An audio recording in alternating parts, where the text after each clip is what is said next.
અને કાઠી સમાજની લાગણી દુભાણી છે તો હું સૂર્ય યુવા ગ્રુપની માફી ચાહું છું.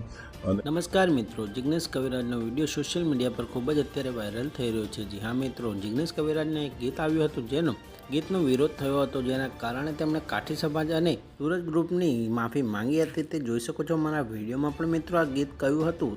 આ ગીતનું નામ હતું સૂરજ ચાંદો. આ વિડીયોમાં તમે જોઈ શકો છો કે જેના કારણે તેમને માફી પણ માંગવી હતી અને જિગ્નેશ કવિરાજે આ ગીતના કારણે લાઈવમાં આવીને તેમને માફી પણ માંગી હતી. તે જોઈ શકો છો અમારા વિડીયોમાં. અને મિત્રો, વિડીયો પસંદ આવે તો લાઇક, શેર અને સબસ્ક્રાઈબ કરી નાખજો અમારી ચેનલને અને આ વિડીયોને વધુમાં વધુ શેર કરજો. પણ આ ગીતથી, આ શબ્દોથી સૂર્ય યુવા ગ્રુપની અને કાઠી સમાજની લાગણી દુભાણી છે તો હું સૂર્ય યુવા ગ્રુપની માફી ચાહું છું અને કાઠી સમાજની પણ માફી ચાહું છું કે મારાથી આ એક ભૂલ થઈ છે. તો હું સૂર્ય યુવા ગ્રુપની માફી ચાહું છું અને કાઠી સમાજની પણ માફી ચાહું છું કે મારાથી આ એક ભૂલ થઈ છે.